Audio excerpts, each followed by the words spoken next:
बात करनगे अमित जी लगातार असीं गलबात कर रहे थे कि आखिर लॉरेंस जदों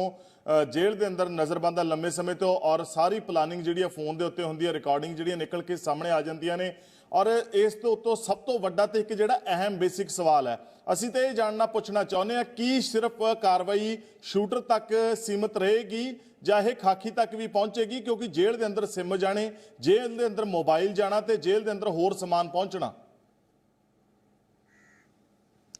देखो सबसे बड़ी बात यह है कि तुसीं ये देखो कि ये पुष्टि नहीं असी जब तक पुलिस करती तो असी पुष्टि नहीं कर रहे लेकिन ये वीडियो है एक अहम सबूत है क्योंकि इस वेले पंजाब पुलिस को लॉरेंस बिश्नोई है तो वही इस गल का पूरा प्रूफ और ये सारी चीज़ों दस सकता है। ऑडियो जिहड़ा असी कढ़िया जी मीडिया नैटवर्क के विच आपां साफ ये कहा कि इसकी पुष्टि असी नहीं करते लेकिन पुलिस पुष्टि जरूर करेगी क्योंकि पुलिस को राइट्स ने वो क्योंकि लॉरेंस बिश्नोई उन्होंने को उहदे कोलों पुछगिछ कर रहे हैं। सब तो वड्डा सवाल यह है कि जिहड़ा बंदा गल कर रहा है लॉरेंस भी पंजाबी जानता है तो वह बंदा भी पंजाबी जानता है लेकिन वो तीसरी कड़ी जिहड़ा कि लॉरेंस तक होल्ड ते लैके जा रहा है फोन नूं वो बंदा कौन है वो जिहड़ा है वो अंदर का कोई आदमी है क्योंकि वो हिंदी च गल कर रहा है और उन्होंने पूछा जा रहा है कि क्या बात हो पाएगी वो कह रहा है हाँ ज़रूर हो पाएगी मैं होल्ड पे ही रखवा के अभी आपकी बात कराता हूँ। तो फिर वो जड़ा बंदा अज्ञात वो लॉरेंस नाल जी गल कर रहा है जो क्लेम किया जा रहा है वो असी नहीं कह रहे इस ऑडियो के साडे सोर्सिस ने ऑडियो भेजा सी वो क्लेम किया जा रहा है कि इस ऑडियो के लॉरेंस वो कहता है कि क्या जड़ा वो कह रहा है कि असी मूसेवाला का जड़ा है वो कत्ल कर दिता मूसेवाला गड्डी चढ़ा दिता वो एग्जैक्ट वर्डिंग में लिखिया ने वो पाई है वो सारी चीज़ के यही कह रहा है कि तुहाडा काम हो गया मुबारक तो वो पूछ भी रहा हो गया तो वो कह रहा है हाँ हो गया उस तो बाद वो कह रहा है फोन कट्टो तो ये जड़ा बंदा ये दोनों पंजाबी च गल कर रहे हैं लेकिन जड़ा विच एक कड़ी है ये सवाल खड़ा करता है कि ये जिहड़ी भी जेल का तिहाड़ का है या किधर भी लॉरेंस सीगा तो वो बेसिकली जिस टाइमिंग की गल कर रहे हैं तिहाड़ जेल की होगी क्योंकि मूसेवाला का कत्ल उसी वेले होया सीगा ते ये पुष्टि ये होनी जदों पुलिस करेगी तो ये साफ होएगा कि जेल प्रशासन के लोग मिले हुए हैं। ये गल ਜਿਹੜੇ अधिकारी ने दिल्ली पुलिस दे दिल्ली दे अंडर ये आंदा है सारा तो दिल्ली दे पुलिस दे अधिकारी दे विच भी उन्हां तो भी सवाल होने चाहिए कि किस तरह इन्ना वड्डा जड़ा है वो अंदरों जड़े शूटर्स जड़ी बार बार जी मीडिया नैटवर्क ने एक कवरेज दिखाई सी प्रॉपरली राजू राज ने एक पूरी एक स्टोरी की सी ਉਹਦੇ ਵਿੱਚ ਦਿਖਾਇਆ ਸੀ कि किस तरह जेल ਦੇ ਵਿੱਚ अंदर बैठ के नैटवर्क लोग चला रहे तो ये ਜਿਹੜਾ ਉਹਦਾ सबूत है ਜਿਹੜਾ ਅਸੀਂ पुलिस अगे रखा ਹੁਣ पुलिस इसकी पुष्टि करेगी और पंजाब पुलिस ज़्यादा ये ਹੁਣ दस पाएगी क्योंकि लॉरेंस बिश्नोई उन्होंने को इत्थे रिमांड ते हैगा जी। ਤਾਂ ਅਮਿਤ ਇੱਥੇ ਸਵਾਲ ਇਹ ਵੀ ਖੜਾ ਹੁੰਦਾ ਹੈ ਠੀਕ ਹੈ ਜੇਕਰ ਅਸੀਂ ਇਸ ਤਰੀਕੇ ਨਾਲ ਮੰਨ ਕੇ ਚੱਲੀਏ ਕਿ ਪੁਲਿਸ ਦੀ ਪੁਸ਼ਟੀ ਤੋਂ ਬਾਅਦ ਹੀ ਕਲੈਰਿਟੀ ਹੋ ਪਾਏਗੀ ਆਡੀਓ ਦੀ ਜਿਹੜਾ ਕੱਚ ਸੱਚ ਕੀ ਹੈ ਦੁੱਧ ਦਾ ਦੁੱਧ ਪਾਣੀ ਦਾ ਪਾਣੀ ਉਹ ਪੁਲਿਸ ਦੀ ਪੁਸ਼ਟੀ ਤੋਂ ਬਾਅਦ ਦੀ ਗੱਲ ਹੈ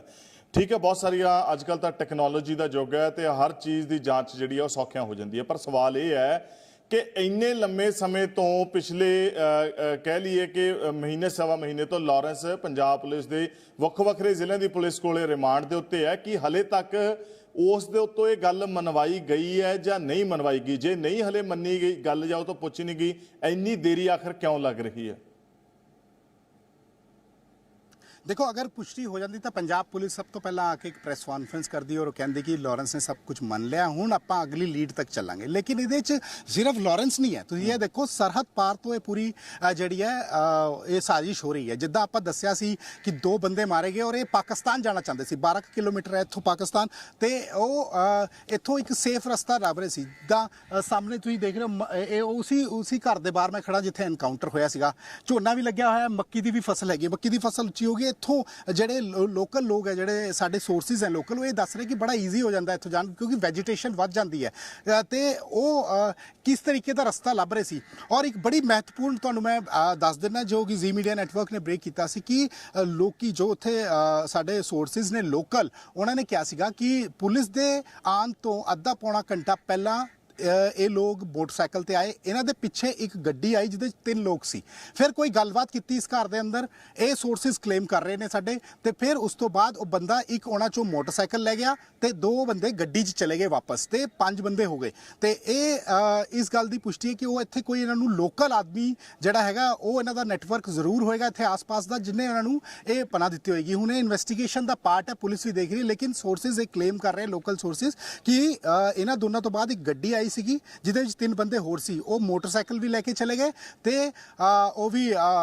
ਗੱਡੀ ਵੀ ਵਾਪਸ ਚਲੀ ਗਈ, ਦੋਨੋਂ ਬੰਦੇ ਬੈਠ ਗਏ। ਹੋ ਸਕਦਾ ਕਿ ਇਹ ਜਦੋਂ ਅੰਦਰ ਹੋ ਗਏ ਆਉਣ ਬੰਦ ਹੋ ਜਾਏ ਕਿ ਕਿਸੇ ਨੂੰ ਸ਼ੱਕ ਨਾ ਹੋਵੇ ਤਾਂ ਬਾਹਰੋਂ ਜੰਦਾ ਵੀ ਲਾ ਸਕਦੇ ਆ। ਇਹ ਸਾਰੀ ਚੀਜ਼ਾਂ ਹੁਣ ਜਦੋਂ ਇਜਾਜ਼ਤ ਮਿਲੇ, ਕਿਉਂਕਿ ਐਸਡੀਐਮ ਹੁਣੀ ਆਏ ਸੀ, ਫਿਰ ਐਸਡੀਐਮ ਨੇ ਵਾਪਸ ਆਣਾ, ਵੀਡੀਓਗ੍ਰਾਫੀ ਕਰਨੀ ਹੈ। ਹਾਲਾਂ ਇਹ ਵੀ ਦੱਸਿਆ ਜਾ ਰਿਹਾ ਕਿ ਇਹ ਪਾਣੀ ਖੇਤਾਂ ਸੁੱਕ ਜਾਏਗਾ ਤਾਂ ਉਹ ਬੁਲੇਟਸ ਇਹਨਾਂ ਨੇ ਰਿਕਵਰ ਕਰਨੀ ਹੈ, ਕਿਉਂਕਿ ਬੁਲੇਟਸ ਪੂਰੀ ਤਰ੍ਹਾਂ ਹਲੇ ਰਿਕਵਰ ਨਹੀਂ ਹੋਈਆਂ। ਖੇਤਾਂ 'ਚ ਜਿਹੜੀ ਫਾਇਰਿੰਗ ਹੋਈ ਹੈ ਉਹਦੇ ਬੁਲੇਟਸ ਵੀ ਜਿਹੜੇ ਆ ਉਹ ਰਿਕਵਰ ਕਰਨੇ ਆ ਤੇ ਉਹ ਹੁਣ ਅੰਦਰ ਜਾ ਕੇ ਪਤਾ ਲੱਗੇਗਾ। ਔਰ ਜ਼ੀ ਮੀਡੀਆ ਨੈਟਵਰਕ ਹੀ ਸਭ ਤੋਂ ਪਹਿਲਾਂ ਆਪਣੇ ਦਰਸ਼ਕਾਂ ਨੂੰ ਪੂਰੇ ਦੇਸ਼ ਔਰ ਦੁਨੀਆ 'ਚ ਉਹ ਵੀਡੀਓਜ਼ ਵੀ ਦਿਖਾਏਗਾ, ਉਹ ਪੂਰੀ ਕਵਰੇਜ ਦਿਖਾਏਗਾ ਜਦੋਂ ਅਸੀਂ ਅੰਦਰ ਜਾਵਾਂਗੇ। ਹਲੇ ਐਸਡੀਐਮ ਦੁਬਾਰਾ ਆਣਗੇ, ਅਮਨਪ੍ਰੀਤ ਉਹਨਾਂ ਦਾ ਨਾਮ ਹੈ ਤੇ ਉਹ ਹਲੇ ਹੁਣੀ ਹੋ ਕੇ ਇੱਥੋਂ ਗਏ, ਉਹਨਾਂ ਨੇ ਪੂਰਾ ਜਿਹੜਾ ਇਨਸਪੈਕਸ਼ਨ ਅੰਦਰ ਕੀਤੀ ਹੈ। ਹੁਣ ਸ਼ਾਇਦ ਵੀਡੀਓਗ੍ਰਾਫੀ ਵੀ ਉਹਦੀ ਕਰਾਉਣਗੇ ਤੇ ਉਹ ਆਪ ਵਾਪਸ ਇੱਥੇ ਆਉਣਗੇ ਤੇ ਉਸ ਤੋਂ ਬਾਅਦ ਸਾਰੀ ਚੀਜ਼ਾਂ ਕਲੀਅਰ ਹੋਣਗੀਆਂ। ਲੇਕਿਨ ਇੱਕ ਬੜਾ ਵੱਡਾ ਨੈਟਵਰਕ ਜਿਹੜਾ ਇੱਥੇ ਲੋਕਲੀ ਚੱਲ ਰਿਹਾ ਹੈ ਕਿ ਜਿੱਦਾਂ ਕਿ ਲਾਰੈਂਸ ਦੇ ਨਾਲ ਰਿੰਦੇ ਦਾ ਨਾਮ ਆ ਰਿਹਾ ਸੀ, ਉਸ ਤੋਂ ਬਾਅਦ ਬਿਲਾਲ ਸੰਧੂ ਦੇ ਖਿਲਾਫ FIR ਦਰਜ ਕੀਤੀ ਹੈ ਪੰਜਾਬ ਪੁਲਿਸ ਨੇ, ਜ਼ੀ ਮੀਡੀਆ ਨੈਟਵਰਕ ਨੇ ਬ੍ਰੇਕ ਕੀਤਾ ਸੀਗਾ ਤੇ ਉਹਦੇ ਨਾਲ ਲੋਕਲ ਜਿਹੜੇ 5 ਬੰਦੇ ਸੀਗੇ ਉਹ ਵੀ ਉਹਨਾਂ ਦਾ ਨਾਮ ਸਾਹਮਣੇ ਆਇਆ ਸੀ, ਉਹਨਾਂ ਨੂੰ ਨਾਮਜ਼ਦ ਕੀਤਾ ਗਿਆ ਸੀਗਾ। ਤੇ ਇਹ ਗੋਲਡੀ ਬਰਾੜ ਅਹਿਮ ਕੜੀ ਹੈ ਕਿਉਂਕਿ ਉਹ ਆਪ ਆ ਕੇ ਕਲੇਮਡ ਇੱਕ ਵੀਡੀਓ 'ਚ ਕਿਹਾ ਜਾਂਦਾ ਹੈ ਕਿ ਆਪ ਆ ਕੇ ਕਹਿ ਰਿਹਾ ਅਸੀਂ ਮਾਰਿਆ, ਸਾਨੂੰ ਕੋਈ ਨਹੀਂ, ਤੁਸੀਂ ਉਹਨੂੰ ਰੱਬ ਨਾ ਬਣਾਓ। ਐਦਾਂ ਦੀਆਂ ਗੱਲਾਂ ਉਹ ਇਸ ਤਰ੍ਹਾਂ ਕਰ ਰਿਹਾ ਕਿ ਤੁਸੀਂ ਇਹਨਾਂ ਦੇ ਮਨਸੂਬੇ ਦੇਖ ਸਕਦੇ ਹੋ। ਔਰ ਦੂਜਾ ਦਾ ਸਟਾਈਲ ਆਫ ਉਸ ਵੇਲੇ ਜਿਹੜਾ ਐਨਕਾਊਂਟਰ ਦੇ ਵਿੱਚ ਉਹ ਫਾਇਰਿੰਗ ਕਰ ਰਹੇ ਸੀਗੇ ਜਦ ਉਹਨਾਂ ਨੇ ਸ਼ੁਰੂ ਕੀਤੀ। ਔਰ ਲੋਕਲ ਇਹ ਵੀ ਦੱਸ ਰਿਹਾ ਕਿ ਬਹੁਤ ਵਾਰ ਜਿਹੜਾ ਪੁਲਿਸ ਨੇ ਕਰੀਬ 25 ਵਾਰ ਉਹਨਾਂ ਨੇ ਅਨਾਉਂਸਮੈਂਟ ਕਰਕੇ ਉਹਨਾਂ ਨੂੰ ਕਿਹਾ ਵੀ ਤੁਸੀਂ ਸਰੈਂਡਰ ਕਰ ਦਿਓ ਤੇ ਤੁਸੀਂ ਪੁਲਿਸ ਕੋਲ ਆਓ, ਇੱਥੇ ਗ੍ਰਿਫਤਾਰ ਕਰਦੇ ਆ ਤੁਹਾਨੂੰ। ਲੇਕਿਨ ਉਹ ਉੱਥੋਂ ਗਾਲਾਂ ਕੱਢ ਰਹੇ ਸੀ ਔਰ ਇਹ ਕਹਿ ਰਹੇ ਸੀਗੇ, ਜਿਹੜੇ ਲੋਕਾਂ ਨੇ ਇੱਥੇ ਸੁਣਿਆ ਉਹ ਕਲੇਮ ਕਰ ਰਿਹਾ ਕਿ ਉਹ ਇਹ ਗਾਲਾਂ ਕੱਢਦੇ ਹੋਏ ਇਹ ਵੀ ਕਹਿ ਰਹੇ ਸੀ ਜਦ ਤੱਕ ਅਸਲਾ ਨਹੀਂ ਮੁੱਕੇਗਾ ਅਸੀਂ ਨਹੀਂ ਆਵਾਂਗੇ ਬਾਹਰ। ਤੇ ਉਹਨਾਂ ਦਾ ਸਟਾਈਲ ਦੇਖ ਲਓ, ਉਹ ਕੋਈ ਆਮ ਮਾੜੇ ਮੋਟੇ ਗੈਂਗਸਟਰ ਨਹੀਂ, ਉਹਨਾਂ ਦੇ ਲਿੰਕ ਆਤੰਕਵਾਦੀਆਂ ਨਾਲ ਹੈ, ਉਹਨਾਂ ਨਾਲ ਜੁੜੇ ਹੋਏ। ਔਰ ਸਟਾਈਲ ਆਫ 5 ਘੰਟੇ 40 ਮਿੰਟ ਤੱਕ ਜਿਹੜੀ ਆ ਫਾਇਰਿੰਗ ਚੱਲਣਾ ਔਰ ਪਹਿਲਾਂ ਇੱਕ ਸ਼ੂਟਰ ਦਾ ਐਨਕਾਊਂਟਰ ਕੀਤਾ, ਫਿਰ ਦੂਜਾ ਵੀ ਲਗਾਤਾਰ ਲੱਗਿਆ ਰਿਹਾ। ਇਹ ਉਹੀ ਤੁਸੀਂ JNK 'ਚ ਜੋ ਪੈਟਰਨ ਮਿਲੀਟੈਂਸੀ ਦਾ ਦੇਖਦੇ ਹੋ ਉਹ ਉਦਾਂ ਦਾ ਹੀ ਪੈਟਰਨ ਹੈ ਜਿਹੜਾ ਅਸੀਂ ਬਾਹਰ ਵੀ ਦੇਖਿਆ ਜਦੋਂ ਤਾਜ 'ਤੇ ਹਮਲਾ ਹੋਇਆ ਸੀਗਾ। ਉਸ ਵੇਲੇ ਵੀ ਉਹ ਓਪਨ ਫਾਇਰਿੰਗ ਕਰ ਰਹੇ ਸੀਗੇ, ਉਹਨਾਂ ਨੂੰ ਪਤਾ ਸੀ ਕਿ ਉਹ ਜਿਹੜੇ ਆ ਨਿਊਟਰਲਾਈਜ਼ ਕਰ ਦਿੱਤੇ ਜਾਣਗੇ ਫੋਰਸਿਸ, ਲੇਕਿਨ ਉਹਨਾਂ ਨੇ ਓਪਨ ਫਾਇਰਿੰਗ ਕੀਤੀ। पैटर्न वही है, उसी तरह बैग लेके जाना, बैग च हथियार और असला बारूद और उसी तरह फायरिंग अंधाधुंध फायरिंग की जिहदे च एक निजी कैमरामैन निजी चैनल का भी जख्मी होया, 3 पुलिस वाले भी जख्मी होए। तो तुसीं देख सकते हो कि पैटर्न किस तरह। इसलिए लॉरेंस कला नहीं, लॉरेंस की वड्डी कड़ी तक पहुंचना बहुत जरूरी है, जिहड़े कि भारत के खिलाफ पंजाब प्रदेश के खिलाफ जिहड़ी वड्डी साजिश रच रहे हैं, उन्हां तक पहुंचना जरूरी है। लगातार जी मीडिया नेटवर्क ने जिन्नियां खबरां दिखाईयां उसकी पुष्टि भी हुई, सोर्सिस दे नाल बड़ी इन्वेस्टिगेशन की गई, बड़ी मेहनत की गई, उस तो बाद जिन्नियां भी खबरां सी पुष्टि भी हुई ਉਹਦੀ ਤੇ ਉਹ ਸਾਰੀਆਂ ਚੀਜ਼ਾਂ ਰਿੰਦੇ ਨਾਲ ਵੀ ਜੁੜਦੀਆਂ, ਬਿਲਾਲ ਸੰਧੂ ਨਾਲ ਵੀ ਜੁੜਦੀਆਂ, ਗੋਲਡੀ ਬਰਾੜ ਨਾਲ ਵੀ ਜੁੜਦੀਆਂ। ਔਰ ਸਰਹੱਦ ਤੇ ਜਿਸ ਤਰ੍ਹਾਂ ਚੱਲ ਰਿਹਾ BSF ਲਗਾਤਾਰ ਫਾਇਰਿੰਗ ਕਰਕੇ ਡਰੋਨਾਂ ਨੂੰ ਜਿਹੜੀ ਹੈ ਵਾਪਸੀ ਪਾਕਿਸਤਾਨ ਵੱਲ ਮੋੜ ਦਿੰਦੀ ਹੈ, ਉਹ ਡਰੱਗ ਸਪਲਾਈ ਕਰ ਰਿਹਾ, ਉਹ ਹਥਿਆਰ ਸਪਲਾਈ ਕਰ ਰਿਹਾ ਇਸ ਏਰੀਆ ਦੇ ਵਿੱਚ। ਔਰ ਇੱਥੇ ਉਹਨਾਂ ਨੇ ਆਪਣਾ ਇੱਕ ਸਲੀਪਰ ਸੈਲਸ ਜਿਹੜਾ ਹੈ ਉਹ ਸੈਟਅਪ ਕਰ ਲਿਆ। ਔਰ ਤੁਸੀਂ ਦੇਖੋ ਕਿ ਲੋਕਲੀ ਦੱਸ ਰਿਹਾ ਕਿ ਕੁਝ ਇਲਾਕਿਆਂ ਦੇ ਵਿੱਚ ਐਸੇ ਲੋਕ ਆ ਗਏ ਜਿਹੜੇ ਪਹਿਲੇ ਕਦੇ ਨਹੀਂ ਦੇਖੇ ਗਏ ਉੱਥੇ। ਤੇ ਹੋ ਸਕਦਾ ਕਿ ਸਰਹੱਦ ਪਾਰ ਦੀ ਬੋਲੀ ਉਹਨਾਂ ਦਾ ਰਹਿਣ ਸਹਿਣ ਦਾ ਢੰਗ ਬਿਲਕੁਲ ਜਿਹੜਾ ਇਸ ਮਾਝੇ ਵਰਗਾ ਹੀ ਹੈ, ਤੇ ਉਹ ਹੋ ਸਕਦਾ ਕਿ ਇਸ ਚੀਜ਼ ਦਾ ਫਾਇਦਾ ਚੱਕ ਕੇ ਕਿਸੇ ਤਰੀਕੇ ਨਾਲ ਆਣਗੇ। ਇਸ ਪੂਰੇ ਨੈਟਵਰਕ ਨੂੰ ਭੇਜਣਾ ਜ਼ਰੂਰੀ ਹੈ, ਰੂਟਸ ਤੱਕ ਪਹੁੰਚਣਾ ਜ਼ਰੂਰੀ ਹੈ। ਰੂਟਸ ਤੇ ਚੋਟ ਹੋਏਗੀ ਤਾਂ ਜਾ ਕੇ ਇਹ ਸਾਰੀਆਂ ਚੀਜ਼ਾਂ ਰੁਕੇਂਗੀ, ਨਹੀਂ ਤਾਂ ਇਸ ਤਰ੍ਹਾਂ ਦੇ ਗੈਂਗਸਟਰ ਬੰਦੇ ਰਹਿਣਗੇ। ਹਾਲੇ ਵੀ ਇੱਕ ਜਾਣਕਾਰੀ ਮਿਲ ਰਹੀ ਹੈ ਕਿ 3 ਹੋਰ ਗੈਂਗਸਟਰਸ ਜਿਹੜੇ ਕਿ ਇਹਦੇ ਵਿੱਚ ਇਨਵੋਲਵ ਸੀਗੇ ਉਹਨਾਂ ਨੂੰ ਰਾਉਂਡ ਅਪ ਕਰ ਚੁੱਕੀ ਹੈ ਪੁਲਿਸ। ਹੁਣ ਦੇਖ ਰਹੀ ਹੈ ਕਿ ਕਿਸ ਤਰ੍ਹਾਂ ਉਹਨਾਂ ਦੀਆਂ ਲੋਕੇਸ਼ਨਾਂ ਜਿਹੜੀਆਂ ਪੁਲਿਸ ਹਾਲੇ ਉਹਨਾਂ ਨੂੰ ਵੈਰੀਫਾਈ ਕਰ ਰਹੀ ਹੈ, ਉਹਨਾਂ ਨੂੰ ਮਿਲ ਗਈਆਂ। ਸੋਰਸਿਸ ਉਹਨਾਂ ਦੇ ਕਾਫੀ ਪੁਖਤਾ ਨੇ ਪੰਜਾਬ ਪੁਲਿਸ ਦੇ, ਉਹ ਪਹੁੰਚ ਚੁੱਕੇ ਨੇ ਉਹਨਾਂ ਤੱਕ। ਹੋ ਸਕਦਾ ਹੈ ਕਿ ਜਲਦ ਉਹਨਾਂ ਨੂੰ ਵੀ ਫੜਿਆ ਜਾਏਗਾ। ਜੀ ਅਮਿਤ, ਜ਼ਾਹਿਰ ਤੌਰ ਤੇ ਇੱਕ ਗੱਲ ਤਾਂ ਹੈ ਕਿ ਜੜਾਂ ਬਹੁਤ ਡੂੰਘੀਆਂ ਨੇ ਤੇ ਬਹੁਤ ਦੂਰ ਤੱਕ ਫੈਲੀਆਂ ਹੋਈਆਂ ਨੇ। ਗੋਲਡੀ ਬਰਾੜ ਕੈਨੇਡਾ ਤੋਂ ਬੈਠਾ ਜਾਣਕਾਰੀ ਦਿੰਦਾ ਹੈ ਔਰ ਇਹ ਸਾਰੇ